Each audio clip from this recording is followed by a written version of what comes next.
అపొస్తలుల కార్యములు 20వ అధ్యాయంలో మనం చదివినట్లయితే పగలు రాత్రి కన్నీటితో నేను మీ కొరకు ప్రార్థన చేశానంటున్నాడు. We can preach sermons on that. దాని మీద ప్రసంగాలు మనం చేయవచ్చు. But have we really understood the heart of that man? అయితే ఆయన ఆ మాటలు పలికిన ఆయన హృదయాన్ని మనం అర్థం It is చేసుకున్నామా? not 1 day or 2 days.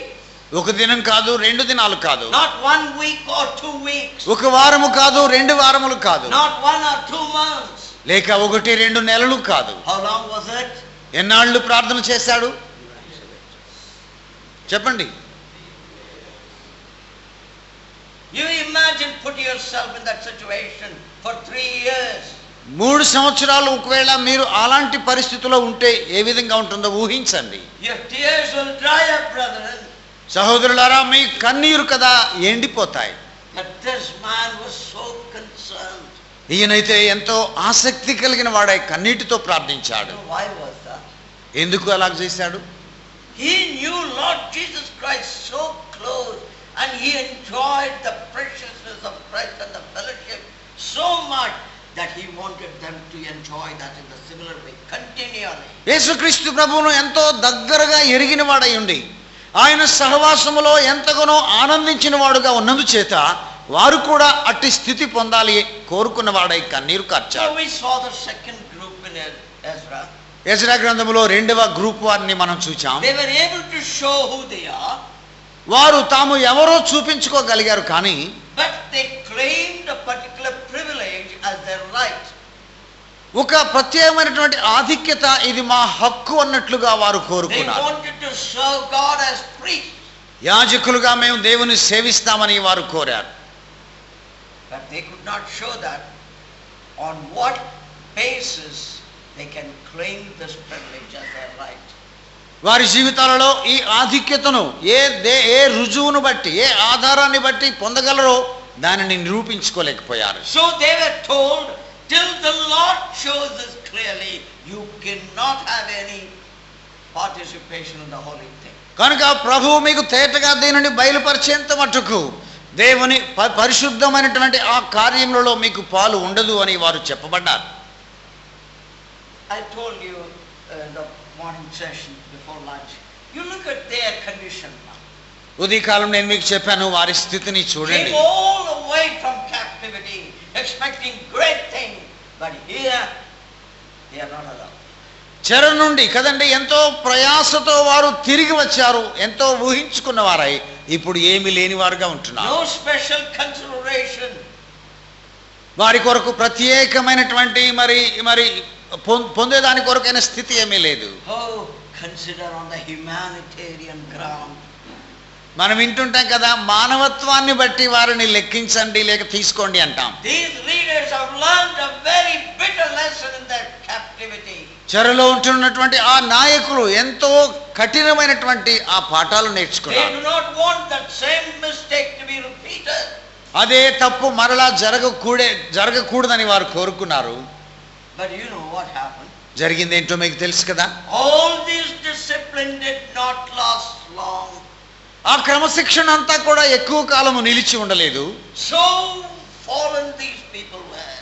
అలాగున పడిపోయిన వారుగా వీరున్నారు. You know that story. ఆ కథ మీకు తెలుసు. What a heartbreaking thing. ఇది ఎంత హృదయాన్ని కలవరపరిచే స్థితి అండి. They returned with an expectation. When they were rejected, they were heartbroken. ఎంతో ఆశతో వారు తిరిగి వచ్చారు, కానీ వారు తిరస్కారం లేక తృణీకరించబడినప్పుడు హృదయంలో కలత And చెందిన these leaders expected that now we will set everything right, and it did not continue for long.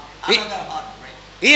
ఈ నాయకులు ఇప్పుడు మేమంతా దీన్ని చక్కపరుస్తాం అనుకున్నారు, కానీ అది చక్కపరచలేకపోయినందు చేత మరీ కలత చెందిన వారుగా ఉన్నారు. In the midst of this, ఆ మధ్యలో లేక వీటన్నిటి మధ్యలో there is another individual. మరొక వ్యక్తి ఉన్నాడు. That's what we saw. మనం దాన్ని చూచాం. It's written here about Ezra. యెజ్రాను గురించి ఇక్కడ We వ్రాయబడింది. saw that in the last session. His genealogy was intact. ఆయన వంశావళి అది సరి అయినటువంటిదిగా స్థిరపరచబడినట్లుగా మనం చూచాం ఉదయం. The teachings of the good things were not abandoned by the parents and others in spite of different situation and circumstances. వారికి ఎదురైనటువంటి ఆ పరిస్థితులన్నిటిలో కూడా తల్లిదండ్రులుగా ఉన్నవారు దేవుని వాక్య సంబంధమైన సంగతులు వీరికి బోధించే విషయంలో ఏమాత్రం అశ్రద్ధ చూపలేదు. Because they had the promise of God with them. దేవుని యొక్క వాగ్దానం వారితో ఉన్నది కాబట్టి The Lord said, we will return. ప్రభువు చెప్పాడు మేము తిరిగి వస్తామని. When we return, మేము తిరిగి వచ్చినప్పుడు whether we are alive or not, మేము జీవించి ఉన్నా లేకపోయినా we thank God, here is our son. మా కుమారుడు ఇక్కడ ఉన్నాడు, అందుకే దేవునికి వందనాలు. He should serve the Lord. అతడు దేవుని సేవించాలి. We also tell everybody the Lord is coming soon. మనం అందరికి చెప్తుంటాం కదా ప్రభు త్వరగా వచ్చుచున్నాడని. We are all going to be rewarded. మనందరికీ బహుమానాలు అక్కడ దొరుకుతాయని చెప్తుంటాం. Nice words, brother. అవన్నీ మంచి మాటలు ప్రియులారా. But in action, అయితే మన క్రియలో things are lacking. చేయవలసింది చేయలేకపోతున్నాం. Same accusation could be applied to us as it was in Ezekiel, which we saw in the last day. మనం ముందు చూచినట్లు యెహెజ్కేలు మీద లేక చూపబడినటువంటి ఆ నెపం, ఆ నేరం మన మీద కూడా చూపబడే అవకాశం ఉంది. 5 accusations 5 నిందలు అక్కడ ఉన్నాయి. from the Lord to the shepherds of Israel.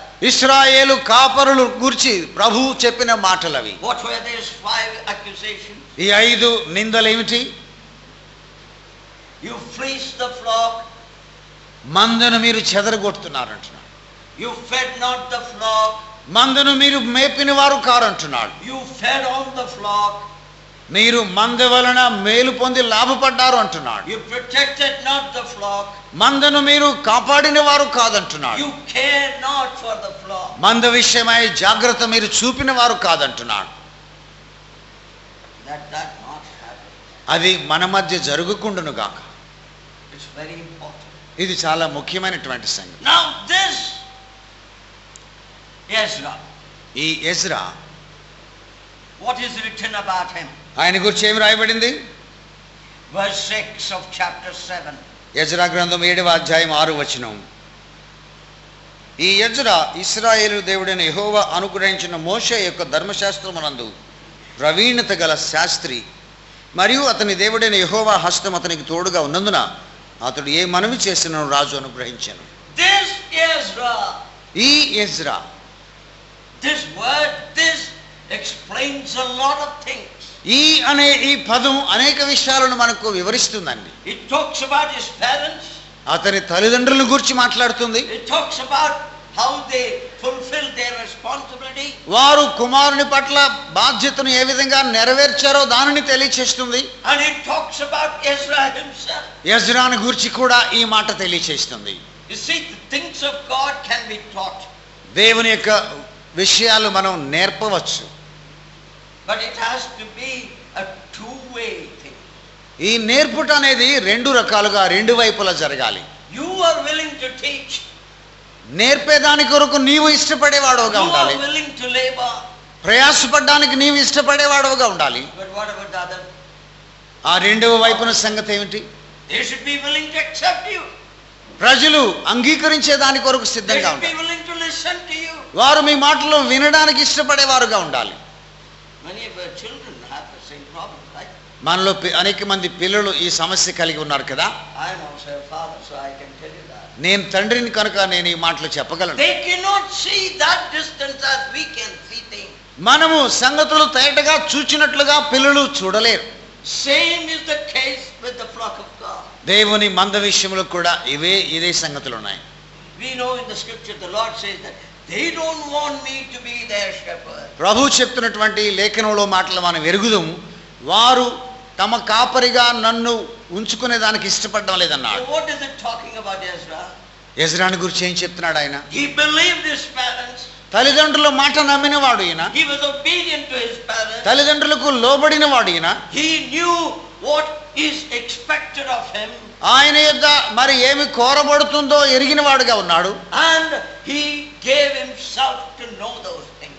ఆ విషయాలు తెలుసుకునే దాని కొరకై తన్ను తాను అప్పగించుకున్నవాడుగా ఉన్నాడు. What is the introduction here for him? ఆయన గురించిన ఉపోద్ఘాతం ఇక్కడ ఏమున్నది? This Ezra ఈ Ezra was a ready scribe in the law of Moses. మోషే యొక్క ధర్మశాస్త్రమునందు ప్రవీణత గల Sastry. ready scribe. ప్రావీణ్యము సంపాదించుకున్నవాడు. In the modern day words, he was a doctor of the law of Moses. ప్రస్తుత దినాలలో భాషలో మనం చెప్పుకోవాలంటే మోషే ధర్మశాస్త్రములో డాక్టరేట్ పొందినవాడు. Not just by knowledge and ability. ఆయన జ్ఞానాన్ని బట్టి సామర్థ్యాన్ని బట్టి మాత్రమే కాదు, He was ready. ఆయన సిద్ధపడిన వాడుగా ఉన్నాడు. That means solution is in the hand. అనగా ఆయన చేతిలోనే ఆ సమాధానం ఉన్నది. I told in the last session, problems are there. ఉదయం There are the solutions. నేను చెప్పాను, సమస్యలు ఉన్నాయి, వాటికి జవాబులు ఎక్కడున్నాయి? Who can have the solution from the word? వాక్యములో నుండి ఈ జవాబులు ఎవరు తీసుకుని రాగలరు? The one who is the ready scribe with the word of God. దేవుని వాక్యమును ఎరిగిన వాడే, అందులో ప్రావీణ్యము కలిగిన వాడు మాత్రమే. Captivity on the one side. ఒకవైపునటువంటి కార్యక్రమాలు On ఉన్నాయి, the other side, education is going on. దాని క్రింద మరి విద్య అనేది నేర్చుకునేది అనేది సాగుతుంది. You know, when it says the laws of Moses, మోషే యొక్క ధర్మశాస్త్రం అంటూ ఉండగా and it's further qualified, ఇంకా దాని గురించిన వివరణ ఇక్కడ ఉంది. which the Lord God of Israel had given. ఇశ్రాయేలు దేవుడైన యెహోవా అనుగ్రహించిన అనే మాట చూస్తున్నాం. Whatever the Lord God of Israel had given to Moses, everything was taught to him. ఇశ్రాయేలు దేవుడైన యెహోవా ఏ ధర్మశాస్త్రాన్ని ఇచ్చాడో దానిని ఆయన నేర్చుకున్నాడు. I am sure the parents of Israel must have done the same thing like Paul. With tears and expectation, they would have labored. Israel యొక్క తల్లిదండ్రులు కూడా అపొస్తలుడైన పౌలు వలె కన్నీటితో ఆయన నేర్పిన వారుగా వారు ఉండి ఉంటారు. He was a ready scribe.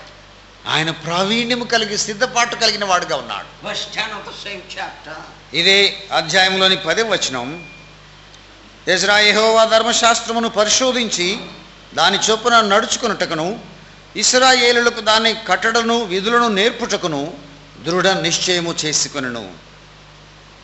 Now till verse 10 we see about the root of the man of God. ఈ 10వ వచనం వరకు మనం గమనించినట్లయితే ఈ దైవ జనుని యొక్క వేరు ఎక్కడుందో చూస్తున్నాం. Now we see the goal of the man of God. ఈ దైవ జనుని యొక్క గురిని ఇప్పుడు మనం What చూడబోతున్నాం. is his goal? ఆయన గురి ఏమిటి? Because we don't read anything about his fathers. ఆయన సంగతులు మనం ఏం చదివే వారంగా లేము ఇక్కడ. Probably they were not alive. తల్లిదండ్రులు ఒకవేళ అప్పటికి జీవించిన వారుగా లేరేమో. But this Ezra, who is the ready scribe, ఈ ప్రావీణ్యత కలిగినటువంటి ఈ Ezra, it is written here, he had prepared his heart. తన హృదయంలో నిశ్చయత కలిగిన వాడుగా ఉన్నట్లుగా ఇక్కడ వ్రాయబడింది. In the service of God, the preparation of the heart is important. దేవుని సేవలో హృదయములో సిద్ధపాటు చాలా ప్రాముఖ్యమైంది. We can know doctrine, we can know theology, we can know everything. మనకు సిద్ధాంతము, వేదాంతము ఇంకా మిగిలినవన్నీ కూడా తెలిసిన వారంగా ఉండవచ్చు. We may be even able to be like a copycat from the first book of Genesis, first chapter of Genesis to the last chapter of Revelation. Everything can be here. We need not open the Bible. ఆదికాండం 1వ అధ్యాయం నుండి ప్రకటన గ్రంథం చివరి అధ్యాయం వరకు కూడా అంతా మన మనసులో ఎక్కించుకున్న వారమై చదవలసిన అవసరం లేని వారంగా ఉండవచ్చు. We can quote verse after verse. వచనం తర్వాత వచనం మనం చూడకుండానే చెప్పగలగవచ్చు. But what's written here? ఇక్కడ ఏం రాయబడింది? Ezra prepared his heart for what? Ezra తన హృదయాన్ని దేని కొరకు సిద్ధపరచుకున్నాడు? To seek the law of the Lord. యెహోవా ధర్మశాస్త్రాన్ని పరిశోధించే దానికోసం. Doesn't it sound strange? ఇది మనకు వింతగా కనబడడం లేదా? Who prepared the heart to seek the law of the Lord? దేవుని ధర్మశాస్త్రాన్ని పరిశోధించడానికి హృదయాన్ని సిద్ధపరచుకున్నది ఎవరు? The ready scribe. ప్రావీణ్యము కలిగినటువంటి Sastry. The one who is considered to be the master of the word of God. Dev- It is written that he prepared his heart to seek the law of God. దేవుని వాక్యములో ప్రావీణ్యము సంపాదించినటువంటి ఆయన దేవుని వాక్యమును పరిశోధించే దాని కొరకై హృదయాన్ని That సిద్ధపరచుకున్నాడు. means he knew whatever knowledge he has is not sufficient. He needs to keep on meditating again and again and again. తాను అప్పటికే పొందినటువంటి జ్ఞానము సరిపోదని మరి పదే పదే మరలా దానిని ధ్యానించవలసిన అవసరం ఉన్నది అని ఆయన తెలుసుకున్నాడు. Normally in the workplace where we work, మనం పనిచేసే స్థలాలలో we tell the believers, విశ్వాసులకు చెప్తుంటాం, keep reading the gospel. సువార్తలు లేక దేవుని వాక్యం చదవడం మొదలు పెట్టండి అని Don't చదువుతుండండి. think that you have finished. నా చదివేస్తేనే మొత్తం అని అనుకోకండి. No, brother, I read the whole New Testament. క్రొత్త నిబంధన అంతా చదివిన సహోదరుడా అంటారు వాళ్ళు. Thank you for reading the New Testament, brother. సహోదరుడా, క్రొత్త నిబంధన చదివినందుకు నీకు వందనాలు. But keep reading the gospel repeatedly. పదే పదే సువార్తలు మీరు చదువుతూ ఉండండి అని చెప్తుంటాం. There is no end to this. దీనికి అంతము లేదు. Each time you read the gospel, there is a new thing you will find. మీరు సువార్తలు చదివే ప్రతిసారి కూడా ఒక క్రొత్త సంగతి నేర్చుకుంటారు. You will learn something new about our God. మన దేవుని గురించి, ప్రభువుని గురించి క్రొత్త విషయం నేర్చుకుంటారు. How did the Lord conduct himself among these enemies? ప్రభు తన శత్రువుల మధ్య ఏ రీతిగా ప్రవర్తించాడు, How he handled the situation. పరిస్థితులను ఏ రీతిగా ఆయన ఎదుర్కొన్నాడు, How he used the word of God. దేవుని వాక్యాన్ని ఏ రీతిగా ఆయన ఉపయోగించాడు, How his work proved that he is the Savior. ఆయన రక్షకుడు అని ఆయన చేసిన పని ఏ రీతిగా నిరూపించింది. Unless we keep reading it, meditate it repeatedly, దేవుని వాక్యాన్ని చదివి చదివి చదివి మరలా ధ్యానం చేయకపోయినట్లయితే it is not possible. అది సాధ్యం కాదు. Seek the law of the Lord. దేవుని ధర్మశాస్త్రాన్ని పరిశోధించడానికి కోరుకున్నాడు. Second thing, రెండోది, to do it. దాని చొప్పున నడుచుకునేది. Some people think that when I'm the evangelist or when I'm a leader or a shepherd or whatever it is, now that is the end of the things. Now I need not to do so much. కొంతమంది ఏమనుకుంటారంటే, నేను దేవుని సేవకునిగా లేక కాపరిగా ఉన్నాను కనుక నేను ఇంకా నేర్చుకోవాల్సినంత ఏది లేదు, ఇంకా చేయవలసినంత లేదు, నేను అంతా నేర్చుకున్నాను అనుకుంటారు. It says that he prepared his heart to do what is written in the law.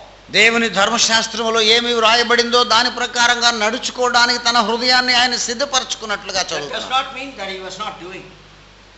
అంటే దాని ప్రకారంగా నడుచుకోవడం లేదని కాదు మునుపు. But the situation now which he is going to face is not going to be easy. ఆయన ఎదుర్కొంటున్నటువంటి ఆ పరిస్థితి ఇప్పుడు సులువైనదిగా ఉండబోవడం లేదు. Unless his heart is prepared to do it at all situations, at all circumstances, he can compromise.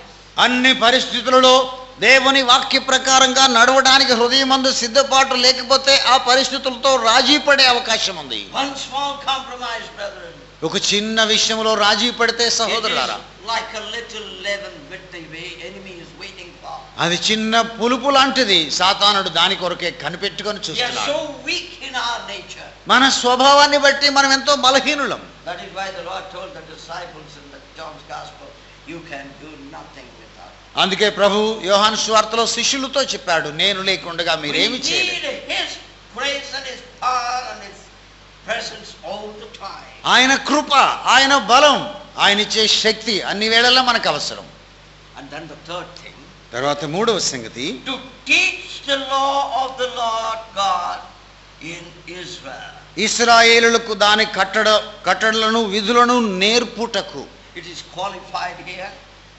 ఇక్కడ దాని వివరణ ఉన్నది. Statutes and judgment. కట్టడలు విధులు Very important thing.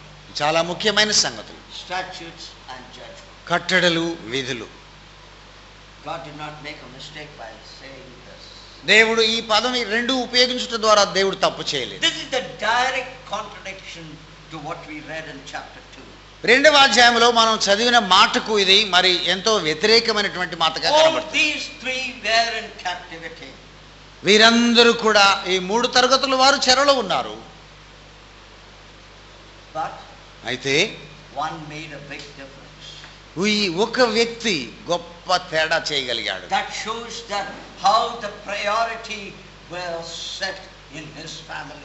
ఇదేం తెలియచేస్తుందంటే తన కుటుంబం మందు తన ప్రాధాన్యతను ఎట్లా నిశ్చయించుకున్నాడు అనేది తెలియచేస్తోంది. Now go to verse 11. ఇప్పుడు 11వ వచనం చూడండి. Ezra chapter 7 verse 11. ఎజ్రా 7:11. యెహోవా ఆజ్ఞల వాక్యముల యందును ఆయన ఇశ్రాయేలులకు విధించిన కట్టడల యందును శాస్త్రియు యాజకుడునైన ఎజ్రాకు రాజైన అర్తహషస్త ఇచ్చిన తాకీదు నకలు. A beautiful verse. చక్కని వచనం ఇది. A letter written by a king who is not of Israel. ఇశ్రాయేలుకు చెందనటువంటి రాజుగా ఉన్నటువంటి వ్యక్తి ఇచ్చిన ఈ వ్రాత. An idolater, ఒక విగ్రహారాధికుడు. outcasts of Israel. ఇశ్రాయేలులు వెలుపల ఉన్నటువంటి వాడు. And Ezra was not serving in the palace like Nehemiah. నెహెమియాలాగా ఎజ్రా రాజభవనంలో సేవ చేసిన వాడు కాదు. We do not know what he was doing. ఆయన చేసిన పని ఏమిటో మనకు తెలియదు ఆ రాజ్యంలో. But in such a large kingdom, అలాంటి విశాలమైన రాజ్యమందు this man is known by the king. రాజు వలన ఇతడు తెలియబడిన వాడుగా ఉన్నాడు. How does this king recognize him? ఈ రాజు అతను ఎలాగూ గుర్తించగలిగిన వాడు? See the commendation of the king. రాజు చెప్తున్న మాటలు చూడండి, ఆయన సిఫారసు. ఏం చెప్తున్నాడు రాజు? Ezra the priest, యాజకుడైన Ezra, when he gave that letter, the Spirit of God is telling to whom this letter was given. ఈ పత్రిక ఆయన ఇచ్చుచూ ఉండగా దేవుని పరిశుద్ధాత్మ ఈ పత్రిక ఇచ్చేవారిని గూర్చి చెప్తున్నాడు. The king recognized him as such. రాజు అతనిని ఈ రీతిగా గుర్తించాడు. Later on we are going to see what the king is really saying about him. ఈయనను గురించి రాజు వాస్తవంగా ఏం చెప్తున్నాడో తర్వాత మనం చూస్తాం. The Spirit's commendation which the king knew. ఆత్మ ఇచ్చిన ఈ సిఫారసును రాజు ఎరిగినవాడు. Ezra the priest, యాజకుడైన Ezra, Ezra the scribe, Ezra యాజకుడు Sastry, Ezra the scribe of the words of the commandment of the Lord and his statutes. యెహోవా ఆజ్ఞల వాక్యముల యందును ఆయన ఇశ్రాయేలుకు విధించిన కట్టడల యందును శాస్త్రిగా ఉన్న యాజకుడైన Ezra. The words of the commandments of the Lord, very beautiful. దేవుని యొక్క ఆజ్ఞలు కట్టడలు ఎంతో చక్కనివి. In 1 Timothy మొదటి తిమోతి పత్రికలో chapter 3 3వ అధ్యాయంలో verse 7. 7వ వచనం చూద్దాం త్వరగా మాట.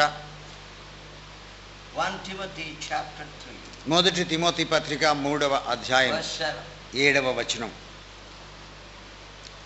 మరియు అతడు నింద పాలై అపవాది ఊరిలో పడిపోకుండానట్లు సంఘమునకు వెలుపటి వారి చేత మంచి సాక్ష్యము పొందినవాడై ఉండవలెను. He must have a good report of them which are without.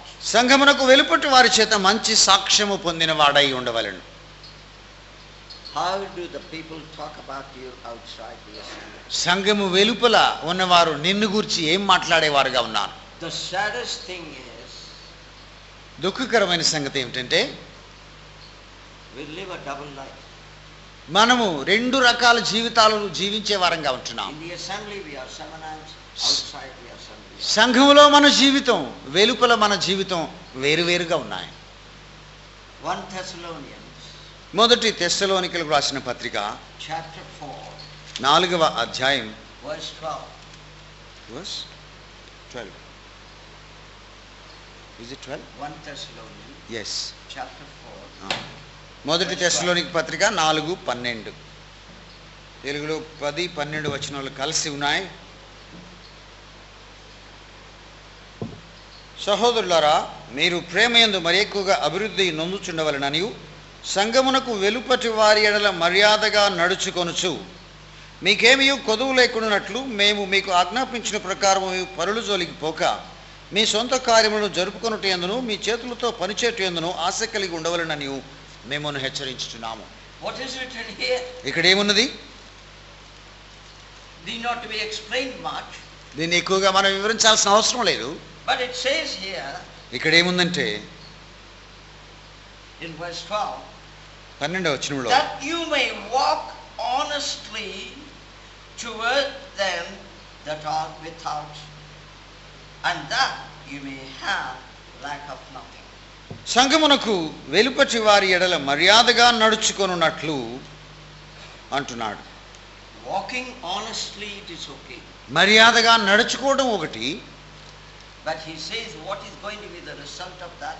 అందును బట్టి ఏం జరుగుతుందో ఇక్కడ ఆయన తెలియచేస్తున్నాడు. That you may have lack of nothing. ఏ విషయంలో కొరత లేని వారుగా మీరు అప్పుడు ఉంటారంటున్నాడు. That's what primarily happened to Ezra. ఎజ్రాకు వాస్తవానికి జరిగింది అదే. Now go to verse 12 of the same chapter. ఇదే అధ్యాయం 12వ వచనానికి రండి. తిరిగి ఎజ్రా గ్రంథానికి 7వ అధ్యాయం 12వ వచనం. రాజైన అర్థహశస్త ఆకాశమందలి దేవుని ధర్మశాస్త్రమందు శాస్త్రియు యాజకుడైన ఎజ్రాకు క్షేమము మొదలగు మాటలు రాసి ఇలాగూ సెలవిచ్చెను. What the king says? రాజేమంటున్నాడు? How is the letter addressed? How is the letter beginning? ఈ పత్రిక ప్రారంభం ఎలాగున్నది? The letter says, King of Kings. రాజైన అంటున్న మాటలు ఇక్కడ మనకు తెలుగులో ఉన్నాయి. King of Kings is writing this letter. రాజులకు రాజుగా ఉన్నవాడు రాస్తున్నాడు ఈ పత్రిక. To whom? ఎవరికి? Unto Ezra the priest. యాజకుడైన ఎజ్రాకు రాస్తున్నాడు. A scribe of the law of the God of heaven. ఆకాశమందలి దేవుని ధర్మశాస్త్రమందు శాస్త్రిగా ఉన్న ఎజ్రాకు Perfect peace. ఆయన అంటున్నాడు మీకు సమాధానము కలుగుగాక అని. This unbelieving man is calling God as God of heaven. అవిశ్వాసిగా ఉన్నటువంటి ఈ రాజు దేవుని ఆకాశమందు దేవుడుగా ఉన్నవాడు అంటున్నాడు. And not only that, అంతేకాకుండా he is recognizing Ezra as the scribe of the law of the God of ఆకాశమందలి దేవుని ధర్మశాస్త్రం యొక్క శాస్త్రి అని ఎజ్రాను గుర్తిస్తున్నాడు. the creator God scribe. సృష్టించిన ఆ సృష్టికర్త అయిన దేవుని Sastry. I don't think any good commendation is there for a man. దీనికి మించినటువంటి సిఫారసు మనుషునికి ఇవ్వగలిగింది ఇంకేముందని నేను అనుకోవడం. Commendation from without, brethren. బయట వారు చెప్తున్నటువంటి సిఫారసు మాటలు ఇవి. Tremendous commendation. What an impact it is. ఇది ఎంత ప్రభావం చూపే సిఫారసు అండి. It is something similar to what earlier we read about the Spirit's commendation about him. ఆయన గురించి దేవుని ఆత్మ తెలియచేసినటువంటి ఆ సిఫారసుతో కూడినటువంటి మనం ధ్యానించిన మాటలు లాంటిదిగా ఉన్నది. In verse 12 and 21, the king is recognizing him as the priest. 12వ వచనంలో 21వ వచనంలో కూడా రాజు ఎజ్రాను యాజకుడుగా గుర్తిస్తున్నాడు. We saw first the man of God and his root. మొదటిగా దైవజనుడు అతని వేరు ఎక్కడుందో చూచాం. Then we saw the man of God and his goal. తర్వాత దైవజనుడు ఆయన యొక్క గురి ఏమిటో చూచాం. Now we are seeing the man of God and his reputation. ఇప్పుడు దైవజనుడు ఆయన యొక్క ఖ్యాతి లేక పేరును చూస్తున్నాం. Before the unbelieving king. అన్యుడైనటువంటి రాజు ఎదుట What is his reputation? ఎలాంటి పేరు కలిగి ఉన్నాడు? In verse 12 he is calling him as priest. 12వ వచనంలో ఆయన యాజకుడు అంటున్నాడు. In verse 21 again he is addressing him as the priest. 21వ వచనంలో కూడా మరలా యాజకుడు అనే మాట చెప్తున్నాడు రాజు. And the same thing is in verse 12 and 21 described as the scribe of the law of the God of heaven. 12వ వచనంలో 21వ వచనంలో కూడా ఆకాశమందలి దేవుని ధర్మశాస్త్రమందు శాస్త్రి అంటూ ఉన్నాడు. Then what he says about him? ఆయన గురించి ఇంకా ఏం చెప్తున్నాడు చూడండి. He says, you have the perceiving spirit. నీవు కదా మరి ముందుకు కొనసాగే ఆత్మ కలిగి ఉన్నావు అంటున్నాడు. You నిశ్చయం can see God's mind for his people. నీవు దేవుడు తన ప్రజల పట్ల కలిగి ఉన్న మనస్సును నీవు పరిశోధించి తెలుసుకోగలవంటున్నాడు. And for his assembly. ఆయన సంఘము కొరకున్న ఆ దేవుని ఆలోచన నీవు తెలుసుకోగలవు. In other words, he's saying, Ezra, you are a righteous man. God will speak to you. మరొక రీతిగా చెప్పాలంటే ఎజ్రా నీవు నీతి కలిగిన వాడవు, దేవుడు నీతో మాట్లాడుతున్నాడు అంటున్నాడు. That's what he writes in this letter. రాజు ఈ మాటలు ఈ పత్రికలో రాస్తున్నాడండి. Then he says in verse 15, 15వ వచనంలో ఇంకా చెప్తున్నాడు. read verse 15. మరియు యెరూషలేములో నివాసము గల ఇశ్రాయేలుల దేవునికి రాజును అతని యొక్క మంత్రులను స్వేచ్ఛగా అర్పించిన వెండి బంగారములను నీవు తీసుకొని పోవలను. Verse 18. 18వ వచనం, మిగిలిన వెండి బంగారములతో మీ దేవుని చిత్తానుసారముగా నీకును నీ వారికి యుక్తమని తోచిన దానిని చేయవచ్చును. 20. 20వ వచనం, నీ దేవుని మందిర విషయంలో దానమిచ్చుటకై మరి ఏదైనను నీకు కావలసిన ఎడల అది రాజు యొక్క ఖజానాలో నుండి నీకు ఇయ్యబడును. From these three verses, what we read, what we learned. ఈ 3 వచనాల్లో మనం ఏం చదువుకున్నాం, ఏమి నేర్చుకున్నాం? In a nutshell, the king is telling Ezra, you are trustworthy. ఒక మాటలో చెప్పాలంటే ఎజ్రా నీవు నమ్మ తగిన వాడవు అంటున్నాడు. Are we trustworthy in God's service? దేవుని సేవలో నమ్మతగిన వారంగా మనం ఉన్నామా? When we talk of the care of the flock, God wanted to consider us as trustworthy. మంద విషయమైనటువంటి జాగ్రత్తను గురించి మనం మాట్లాడే వారంగా ఉన్నట్లయితే మంద పట్ల జాగ్రత్త నమ్మకత్వాన్ని కలిగిన వారంగా మనం ఉన్నామనేది దేవుడు చూస్తున్నాడు. In verse 15 he says, carry all the silver and gold which the king and his counselor have freely offered unto the God of Israel. 15వ వచనంలో ఆయన తెలియచేస్తూ, రాజును అతని యొక్క మంత్రులను స్వేచ్ఛగా అర్పించిన వెండి బంగారములను ఇశ్రాయేలు దేవుని కొరకు తీసుకువెళ్ళమంటున్నాడు. Carry all these things. I trust you, Ezra. Take it all, whatever we are giving. Ezra, నీవు నమ్మతగిన వాడవు కనుక మీకు ఇవ్వబడిందంతా తీసుకుని వెళ్ళము అంటున్నాడు. And then in verse 18, 18వ వచనంలో, whatsoever shall seem good to thee unto thy brethren to do with the rest of the silver and the gold. నీకును నీ వారికి యుక్తమని తోచిన దానిని ఈ వెండి బంగారముల విషయంతో నీవు చేయమంటున్నాడు. The last he put something else there. ఇంకా ఎక్కువ మాట చెప్తున్నాడండి ఇక్కడ. Whatever you feel right, do it. నీకు ఏది యుక్తమని తోస్తుందో దానిని చేయమంటున్నాడు. After all these offerings, ఈ అర్పణలన్నీ అయిపోయిన తర్వాత whatever is left, మిగిలిన దానిని you are free to do with it whatever you want. నీవు ఏమి కోరుకుంటావో దానిని వీటితో చేయమంటున్నాడు. That do after the will of your God. నీ దేవుని చిత్తానుసారముగా ఆ పని చేయమంటున్నాడు. The king recognizes Ezra will not do anything against the will of his God. Ezra దేవుని చిత్తానికి వ్యతిరేకంగా ఏది చేయడు అని రాజు ఎరిగిన వాడిగా ఉన్నాడు. It is not that king is giving a command to Ezra. రాజు ఇక్కడ ఎజ్రాకు ఒక ఆజ్ఞ ఇవ్వడం లేదు. No, it is just the sharing of his heart's thought to Ezra. Ezra పట్ల తన హృదయ ఆలోచనను ఎజ్రాకు తెలియచేస్తున్నాడు రాజు. That is only sharing that I know what you are going to do and this is what I am also desiring. నీవేమి చేయబోతున్నావో నాకు తెలుసు, నేను కూడా నీవు ఏమి చేయాలని కోరుకుంటున్నావో దానికి సిద్ధముగా ఉన్నానంటున్నాడు. Do whatever the Lord is guiding you, Ezra. నీ దేవుడు నిన్ను నడిపించుతున్న వాటన్నిటినీ చేయమంటున్నాడు. No problem, no question will be asked. ఏ సమస్య లేదు, నిన్ను ఎవరు ఏ ప్రశ్న అడగరు. We trust you. నేను నిన్ను నమ్ముతున్నామంటున్నాడు. Man, this kind of a trust, ఇలాంటి నమ్మకత్వం, beyond imagination. మనం ఊహకు మించినటువంటి నమ్మకత్వం. Who is this man, Ezra? ఈ ఎజ్రా అనే వ్యక్తి ఎవరు? He was not a minister or some president or something. ఆయన మంత్రి కాదు, ఒక ప్రెసిడెంట్ కాదు, ఇంకా ఏది కాదు. He is just the priest of God of Israel. ఇశ్రాయేలు దేవుని యాజకుడు అంతే. The priest of the people who were brought in captivity. చెర నుండి కదా పంపబడుతున్నటువంటి ప్రజల ఆ ఇశ్రాయేలులో యాజకుడు. And verse 16. 16వ వచనం, మరియు బబులోను ప్రదేశమందంతటా నీకు దొరుకు వెండి బంగారములంతయును జనులను యాజకులను యెరూషలేములోనున్న తమ దేవుని మందిరమునకు స్వేచ్ఛగా అర్పించు వస్తువులను నీవు తీసుకొని పోవలను. You are a spiritual person, Ezra. Ezra, నీవు ఆత్మ సంబంధమైన వ్యక్తివి. Accept whatever is given as a free will offering. స్వేచ్ఛార్పణగా నీకు ఇవ్వబడిందంతా కూడా నీవు అంగీకరించమంట. I know that you are not going to demand anything. నాకు ఇవ్వండి అని నీవు దేనిని కోరేవాడవుగా లేవు. You serve your God out of your love for him, not out of any constraint or any expectation. నీ దేవుని పట్ల నీవు కలిగి ఉన్న ప్రేమను బట్టి నీవు ఆయనను సేవిస్తున్నావు కానీ లేక ఎవరో బలవంతం పెట్టినందు చేత కాదు. Our time is gone. మన సమయం అయిపోయింది.